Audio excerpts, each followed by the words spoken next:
I can't see my stuff. Jerry, you want to go over the agenda from the start? Certainly. So item number 1 on the agenda is the Applegarth Rod Grant projects, the roof projects, electric service, and HVAC projects update. As soon as school let out, the contractors began in earnest on the roof and HVAC projects.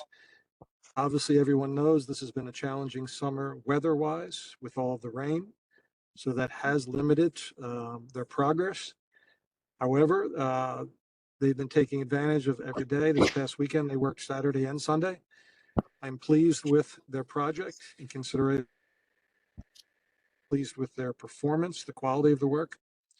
As mentioned to the committee before, there's a great deal of coordination going on between the roof work and the HVAC work, as much of it is on the roof. The two trades are coordinating nicely. The HVAC contractor is working in the building, demolishing and removing existing equipment. He's already started installing new classroom unit ventilators. As far as the roof areas, the 1960 building roof is complete with a cap sheet. The missing component there is just the perimeter flashing. But what that means is that we can now start our summer cleaning and prepping the rooms underneath that. They're working their way through the 1979 roof. They're probably about 80% complete there. And again, with the good weather projected for this week, we should be in good shape with that roof by the end of next week. And then they will move on to the 1983 section at the rear of the building. The electric service, as previously reported to the committee, we were fortunate that the JCP&L utility transformer arrived on the day of moving up ceremony for Applegarth. We received that. That has been set in place. That electrical contractor has done the wiring from that to a point where he can on the building. And we are still waiting on the main component, which is the switchgear. No change yet on the delivery of that. We are monitoring it closely. As an administrative team, Dr. Lehman has guided a plan B, working with Dr. Graziano and her team. And they are on tonight to discuss what our plan will be should the electrical components not come in ahead of schedule and we need to occupy middle school. So Dawn, I'll turn it over to you at this point.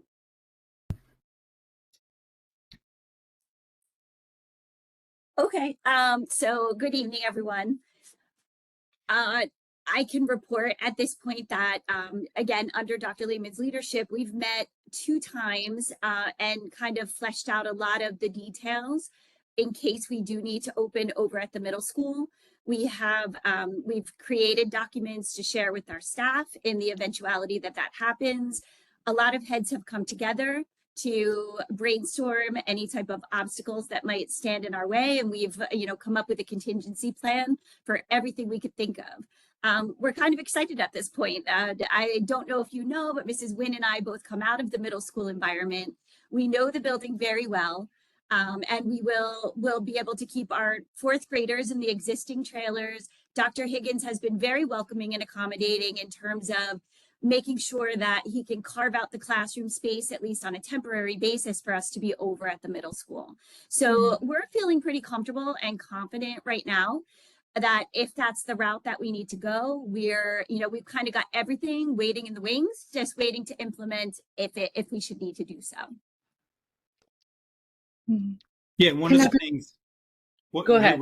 One of the things that Dr. Graziano and Ms. Wynn really thought was important is towards the end of the summer, if we need to go this route, was to get the staff and the students in for a quasi orientation, right, an on-site visit.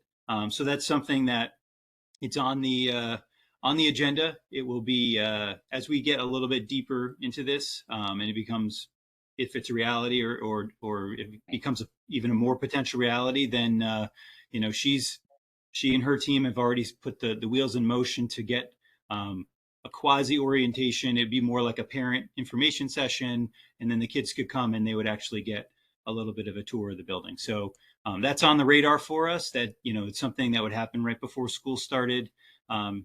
Because again, with the delivery of the JCP&L part, we definitely have a shorter installation time that we were looking at than we were 2.5 months ago, right? It's much shorter now than it was. And that gives us a little bit more time to wait for this part to come in. before we have to pull the trigger. Dr. Lehman, really quick, I'm sure there are several questions, but this was just one that I was, I don't want to say happy about, but glad to hear. If we end up needing to go this contingency route, how long are we looking at? I know you can't give an exact by any means, but an approximation of weeks, months that this would be in play for the students and teachers for Applegarth. Yeah, and that's something Ms. Re- Jerry and I kind of go back and forth. I don't know if you want to take it, Jerry. Yeah, I don't feel comfortable giving out a date because we know that we have a ship date for the component at the end of August. Mhm. If we tell you it's going to be 3-4 weeks after that, if that ship date doesn't happen, all those kind of things. And the other Right. factor is when this electrical component comes in very simple layman's terms, we are going to be plugging the building into the new electric service. And at that time, you're under the assumption that the new equipment that was installed is all perfect and will turn on, et cetera.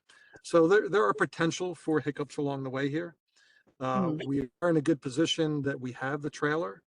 That's one thing that you will see at the board meeting next week. Annually, we renew through the Department of Education the use of the trailers. It's a standard resolution. Since we are extending the lease on the trailers, we will do that and you'll act on that resolution.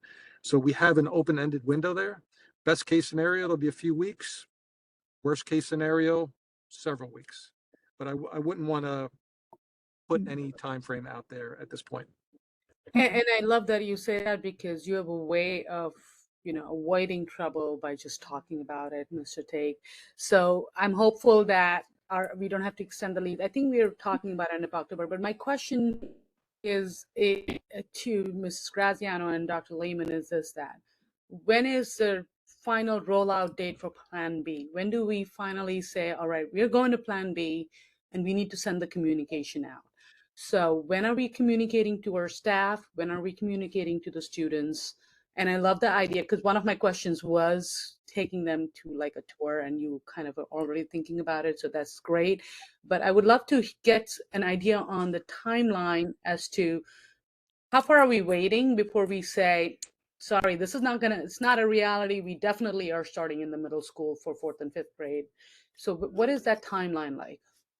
So communication wise, we intend to send basically a hold the date for that evening orientation piece sooner than later.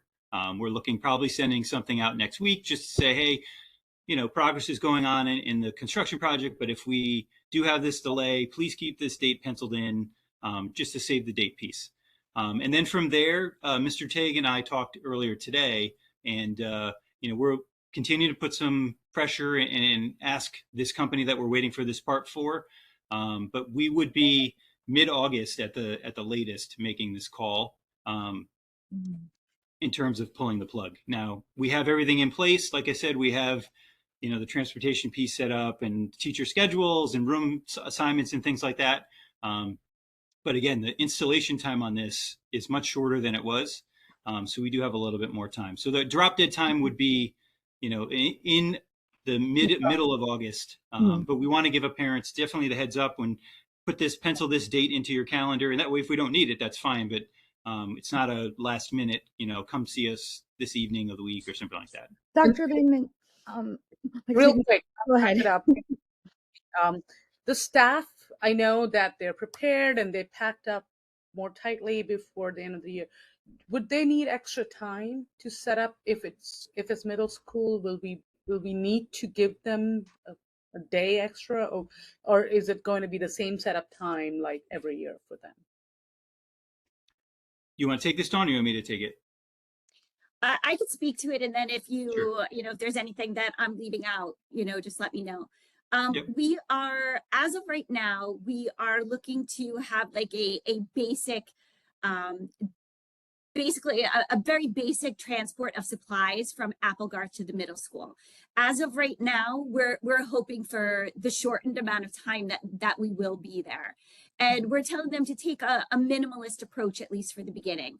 Dr. Lehman had the idea that maybe we could have like a particular decor, like maybe a Monroe banner that we might be able to place in each of the classrooms, which again, as we get closer to the end of July, I'll probably start moving some of these things into place. I didn't want to be too premature, but I think by the end of July is probably a good time to start thinking about getting this going.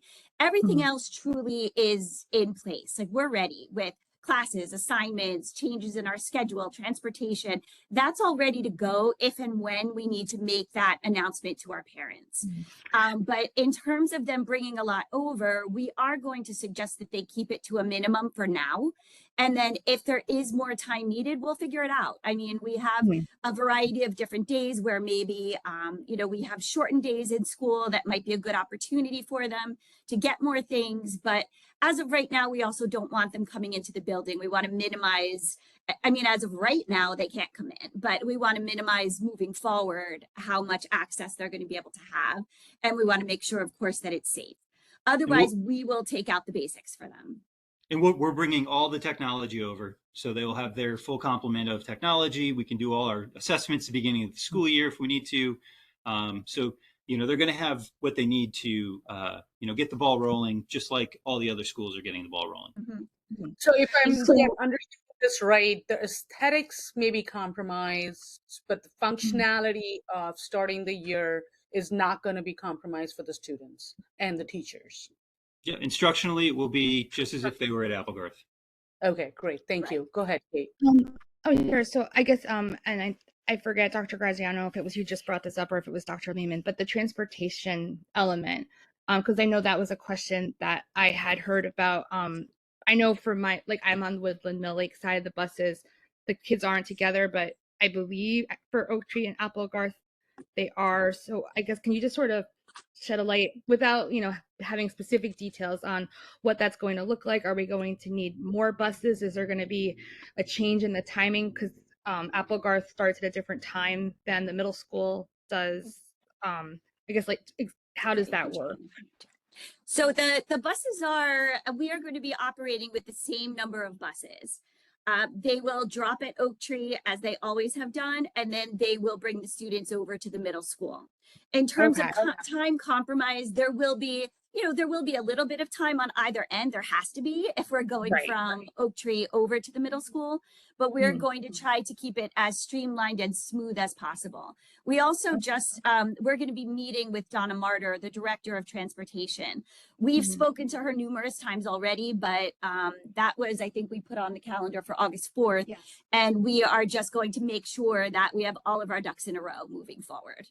Okay, and then just along those lines for Falcon Care, is that, I guess, how is that going to work with, I don't know how many Applegarth students utilize Falcon Care, but how would that work for those students? You want me to take it? Oh, sorry, Dr. Lehman, go ahead. So Falcon Care is going to run out of Oak Tree. So all students, whether you're Applegarth or Oak Tree, will be dropped off at Oak Tree, and then they will have a assigned bus. So those students will be escorted onto the bus, and they'll travel over to the middle school. End of the day, they'll get on a bus, they'll come back over, and they'll go to Falcon Care, so they can be picked up and dropped off without the parents having to drive all the way to the middle school, especially if they're doing an Oak Tree drop off and then typically just drive across the street. This consolidates everything to that same location. Okay. Yep. All right, and then I had two more questions, and then that should be good for me. One was regarding lunches, how that would work, and then the other one was, I guess, like specials, electives, however you want to call it. Like, hopefully we're in a time where the weather should be nice for gym. It could be easy to go outside and things like that. But I wasn't sure schedule-wise how that would work, or like 0 periods for band and chorus or things like that. So those were the other questions that I was thinking about. So can I take that, Dr. Lehman? Yep, go for it. Okay. So for lunches, it actually worked out pretty well for us that the middle school has a half an hour between their lunches there. We kind of snuck in to that in-between time, and keeping in mind that our students are very accustomed to eating in 23-minute blocks. That's what they do here. That's half of their lunch recess. So we're sliding in there during that interim time. At the beginning, we're thinking for the first couple of days, at least until the middle school students get in their groove. we may take our food back to the classroom to avoid any overlapping in that time. But as soon as the middle school students are able to go in and out on time, then that's when we're going to go in and take the cafeteria during that time. Okay, The well, students, they still have recess? Because I hadn't actually Yes. thought about that till you said they will still have recess. Okay, good. they Great. will still have recess, yes, and we were able to work it out schedule-wise. They will be going outside and will be utilizing open space at the middle school for them to have recess, where Mrs. Wynn and I are actually in the process of figuring out games and structured activities that the students could do so that they're at different stations during the recess time, since it will be, you know, a more contained environment than what they're used to. But we have a plan for a variety of stations that they'll be able to participate in during their recess time. Oh, Yeah, we're fantastic. We're actually visiting with Dr. Higgins tomorrow as well. So we've been in constant communication with him. So we're actually hopping over to the middle school tomorrow just to kind of iron out a couple more things. Okay, great. And then the other one was the specials, particularly, I guess, the ones that can't be brought into the classroom if needed. Right. So all of our specials are going to be operating off of carts at the middle school due to, you know, there's only so much space. So they are going to be going into the classes. The physical education classes will be able to go outside as long as weather permits. And if not, they have things that, you know, there are occasions where we can't get our kids into the gym due to, let's say, an assembly or something like that. And they go to a backup plan of like a silent ball or something like that that they can do in the classroom and still keep the students engaged. Okay, great. And then 0 periods, particularly like, I guess, the larger like chorus bands. I don't know when the robotics thing starts. So I don't know if that would even be an issue at that time of the year, but. Yeah, the They zero usually- periods. The 0 periods typically don't start until very end of September, early October. So, you know, that's something that, you know, we've been working with Mr. Schneider, and we may take a look at that if we need to get pushing into October. But for the first couple weeks of school, it's not something that, you know, we need to worry about for 0 period. But we do have some ideas and some ways to, because you're right, they are large groups, to either have them come in at different times or maybe have the bands, you know, split up a little differently just for whether it's one session or, you know, we'll take a look. But that's not something that starts at the beginning of the school year. And, you know, hopefully we are out of the middle school by the time we even need to worry about that. Okay, great. Thank you. And thank you guys for all your work on this. I know it's not, If I you want to. one quick Sorry. comment, I do appreciate all your questions, Kate, because when people, this is probably something that people will try to see to get answers. The Apple Guard community will probably try to see this meeting to get answers, and Kate did cover a lot of ground. So it, you know, you shed some light on everything, Mrs. Graziano, and that does help. There's so many moving pieces to it, and I'm just so grateful for all the deep thought that everybody has put into Plan B, with the hope that we still don't have to go into Plan B. But if we do, we've thought of every little detail. And Kate's question kind of helped bring to light everything that you guys have thought of. So I do hope that when the community gets the wind of it, they look at this meeting and hear all your responses and find out how prepared you are and what really it means if we have to, you know, go through this, that we're not taking it lightly, and that you guys have been working for months now, the whole team, the whole administrative team. And thank you for all the hard work, the diligence, for trying to make sure that our kids don't feel the impact of it at all. Yeah, I do just want to commend all of you.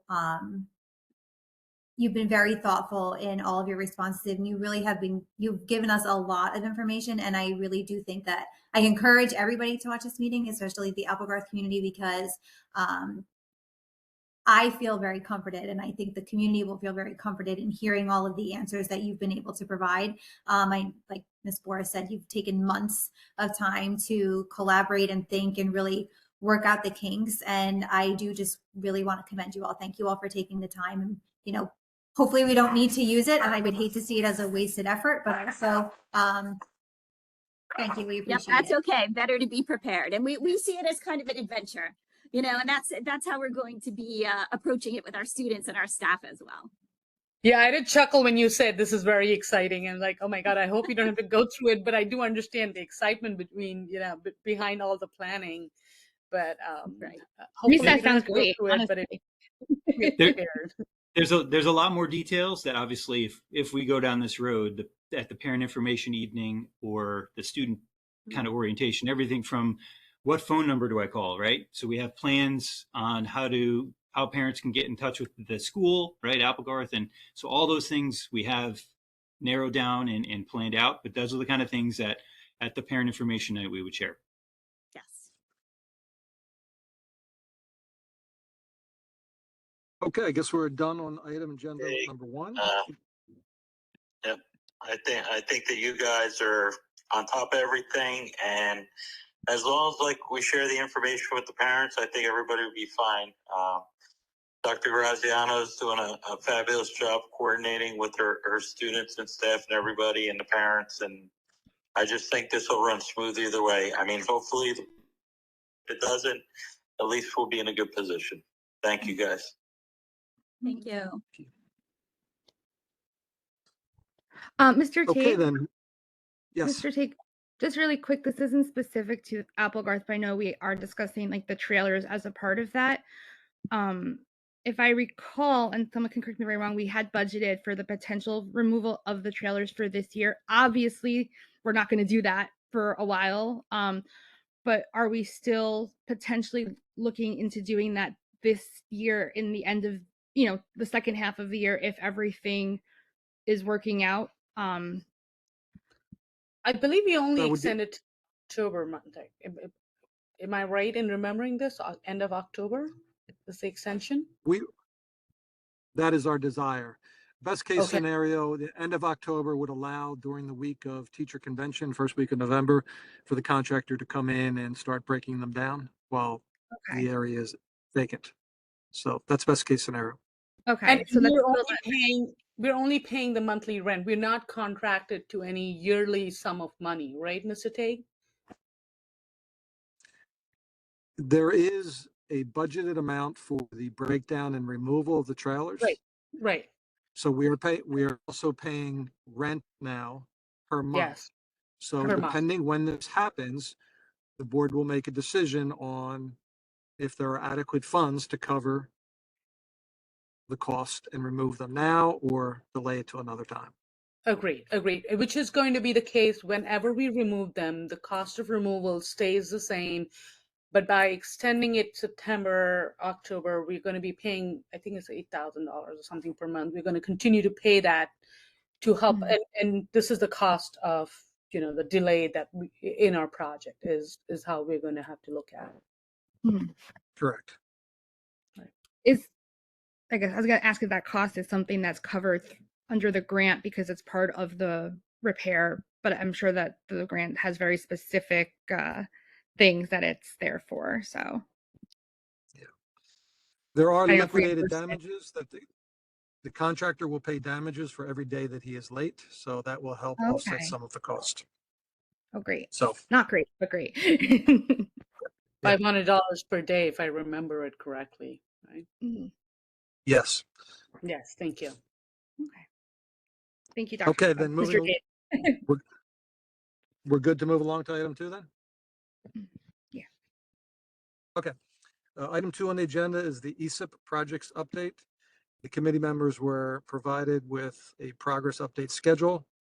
And very simply, we're about 95% done on the building envelope work, and lighting work is about 20% done. They've been moving along with that. The other major components, boiler replacements, chillers, etc., are in design. For example, today I was in a design meeting with their engineering team regarding the boilers. Those, as we know, are longer-term projects which will be taking place next summer due to deliveries, etc. But the lighting work is in progress, and it's saving us money with every bulb that we put in. The solar portion of the project, that is in design, and the major component with the solar is that the solar contractor has received interconnection approvals from the utility companies, which they have received it for 5 sites: Woodland, Barkley Brook, Oak Tree, the administration and transportation buildings. The high school and middle school are a much larger interconnection. And there's a study that their JCP&L requires. This is about a 4-month process. That is in progress. So the solar piece is moving along as well. Mhm. Okay, if no questions on the east. Just Thank you very much. Please. I just had a quick thing. I know you mentioned that the lighting is definitely on its way. I remember one portion of this was the management controls. Is that something that by Dr. Graziano. Is that something that we have to wait until that is completed for them to put that in place, or is it, I guess, installed and then it's different, I guess, connections are added as they are completed? Correct. So that's an ongoing that's part of the whole engineering scope of the boilers, the chillers, et cetera. Okay. All right. Thank you. Mr. Take, as per the document that you shared, nothing is delayed on the schedule yet, but everything seems to be TBD on the start date and the end date. So just on the inside, you know that everything is going as per, because there's no start date written for anything. It's just a little confusing document to understand, if I may be honest. It says everything is on schedule, but it doesn't show what the start date is for most of the projects. So I just needed some sort of reassurance that we're not just going to suddenly find out that the project is delayed, but that they are determining the start date based on the completion of something else. So I don't know how to justify it in my world, but I wanted to get your understanding on why there's a TBD on everything, but yet everything shows on schedule. So they're listing to be determined because they have yet to receive delivery dates for the equipments, the chillers, the boilers, et cetera. So as we know from our own personal experience these last 2 years, delivery on these components can be quite extreme, as we're experiencing in Applegarth right now. So they are not committing to those dates until they have everything contracted, which they do not, and realize that we don't, our involvedness, our payments, et cetera, don't start until they are done. So we're kind of getting a free ride on the lighting that is done at this point in terms of the savings, but they need to be complete with the project before we start. So I'm not concerned with the TBD based on all of the work that I've been involved in with them and seeing them doing. I know they're on top of things, as I indicated. I had engineering meetings with them today regarding the boilers, et cetera. I can ask them to, with the next edition of their progress update schedule, I can ask them to refine those dates for you. I do appreciate hearing your feedback on that. It is a little reassuring, but kind of to reiterate what you just said, we don't pay anything till 26 September, but then we are banking a lot on the savings, and I understand that their TBD is based on delivery of equipment and all of that, and that's why these projects will never show delayed, because they're putting TBD there. From a project manager's perspective, till there's some sort of a set date there, they're never going to be late. So that's what I'm looking at right now and saying, well, they'll never be behind schedule because they've never given us a schedule. But it is reassuring to know that you, as a person on the ground, is so far comfortable with the way things are going. But I do want to reiterate that they're on schedule doesn't mean anything till they put a TBD, till they put an actual date on the project for me. So for me, on schedule or delayed is the same, because they've not promised anything in terms of a timeline. I know there's a general timeline promise, the last page shows that, but it feels like all of a sudden we'll be told we didn't get it delayed, so we're not realizing the energy savings. So all of our calculations are based on, we'll start paying by the time we've had enough energy savings. I just wanted to put a word of caution there. I know you're already on top of it, but that was my interpretation of the last 2 months of reading their reports, and I wanted to share that. Thank you. Okay, I will ask them to address that on their next report. Appreciate that. Mr. Take, just one quick question. You mentioned the solar component. I know that they sort of outsource that, if you will, or it's handled separately. Does that get included in regards to their timeline? Like, does that need to be finalized before we would have to start repayment, or is that a completely separate portion? It's a completely separate. So the board is not contracted with Honeywell for the solar. We are direct contracted with HESP Solar. If you recall, Okay. we bid that directly and awarded to them directly. Okay, sounds good. And thank you. I know it's there's a lot going on this summer between everything. Yes. So I definitely appreciate all of the hard work and the answers to all of the questions that are Thanks. being asked. Mr. Take, thank you very much. Certainly.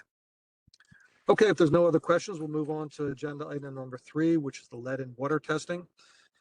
Committee members were provided with the supplemental testing results, and you'll see that there were 2 locations, 1 sink within the middle school and 1 sink at the field house, which tested slightly above the 15 part per billion action level. I believe the field house tested at 18 parts per billion, and the middle school classroom first draw was at 16.2 parts per billion. Both of those potable water outlets were taken out of service. Our maintenance staff have installed new faucets and filters, lead and water filters at these locations. We have contracted for retesting. When the retesting results come in, obviously we will share those. These supplemental results are posted on the district webpage as required by Department of Education. We have also submitted all the lab reports and test data to the DOE, which they have acknowledged and accepted. So we're in compliance with everything and hope that when we get these next 2 tests back, that everything will be back to status quo. Mr. Take, while the Fieldhouse one is no concern because it's like a standalone one, out of curiosity, because I don't know much about this, the middle school tap, right? It's Is it just a short part of the infrastructure that is causing the problem, or because there's a lot of taps and they're not too far from each other in the middle school? So how is it that one is faulty and the others are all good? In So it terms could of be that there is some lead solder within that faucet. The one in question is in a classroom that many years ago when it was the high school was the teacher lounge. So it had a little kitchenette in there. So it's a sink and faucet from 1972. And it's possible that there's some lead solder in there that, leaches in. Based on the fact that you did not have readings throughout the rest of the building tells you that the service coming in from the street is fine, that your piping infrastructure up those other potable water outlets is fine, and just this one at the faucet is the problem. So that's why we removed the faucet in its entirety, replaced with new, and kind of belt and suspenders, also put a filter on it. Thank you.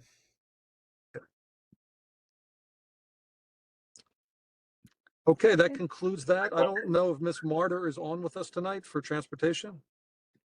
I don't think so. Nope. Okay. No. Okay.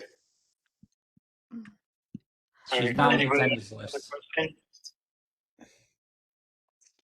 Adam, do you have an update on, did we fill any more? Yeah, bus I positions? can share. So she the last update she gave me, she shared that I'm going to pull it up right now.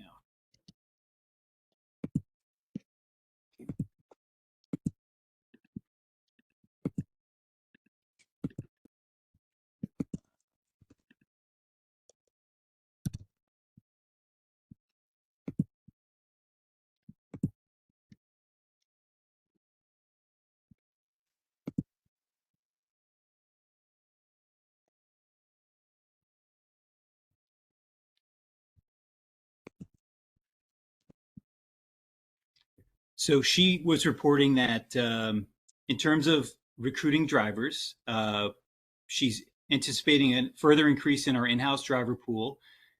She's been training drivers in-house. We have the ability to do that now. So she said a bus aide recently completed her training and now holds a CDL license.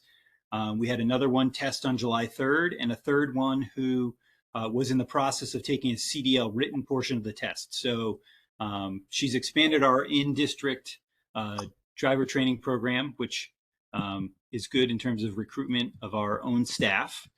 And then she did bid routes out. We did it ourselves this time, which avoids the middle person fee, the paying the commission for like a service or a management fee. So we do have some contracted routes this year. The athletic routes that we traditionally contract, we have those. And there are a small handful of routes at the high school that we are contracting out as well. I will verify. I don't have if there's any elementaries. I know the goal was to have no elementary contracted. So I have to verify that if she was able to do that with the additional drivers that we brought on. That's something I can get back to you before the board meeting on Wednesday. Okay. And that is the most recent update that she gave me. Dr. Lehman, In August.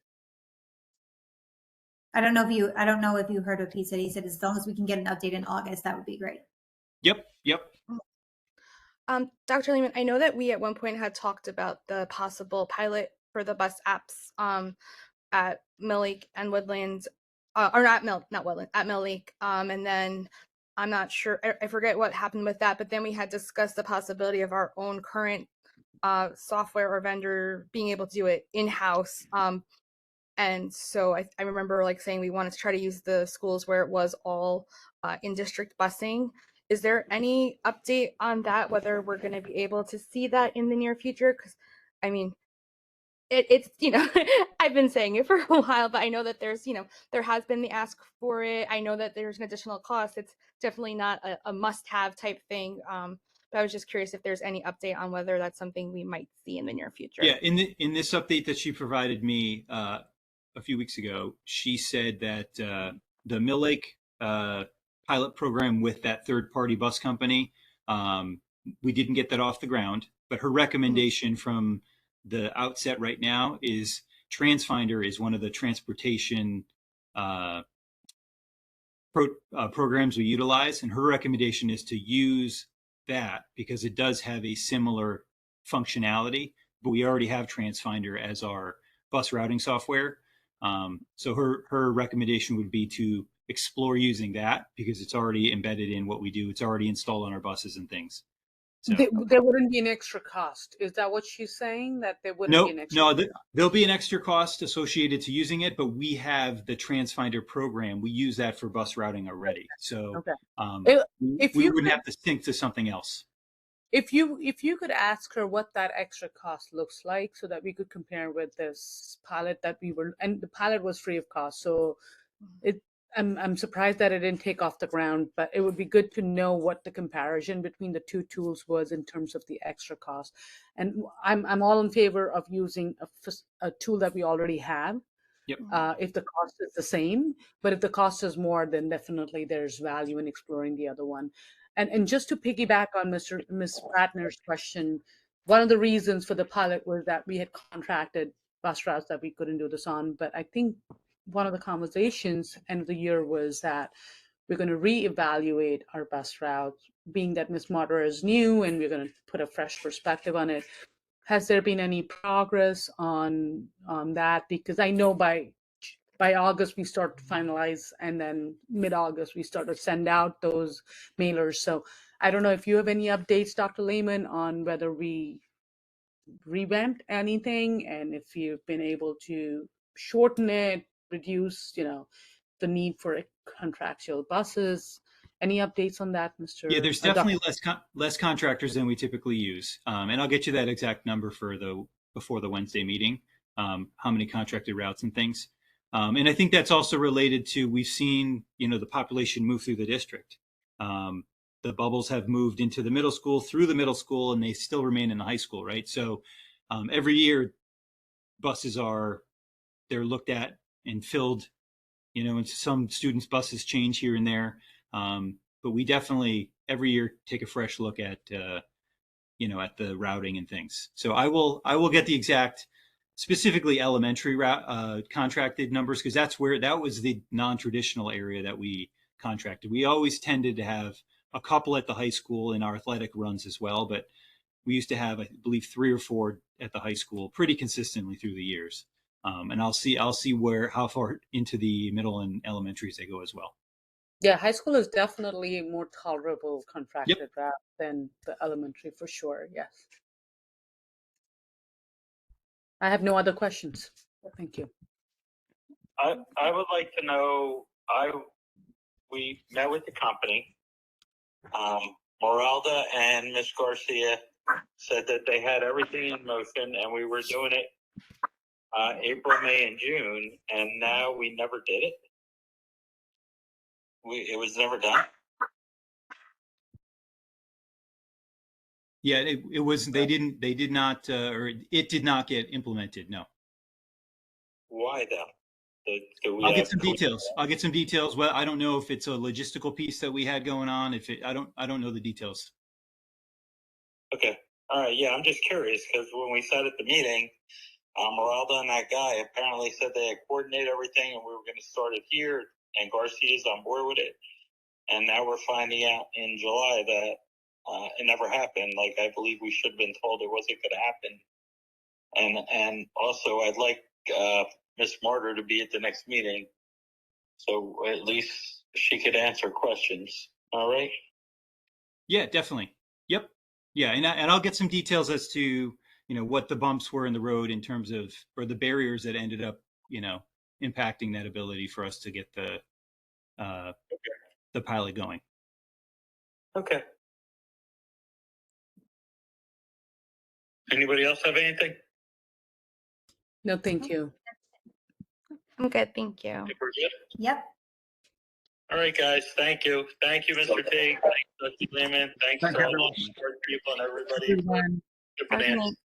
Thanks, everyone. Have a good night. Yep. Have a good one.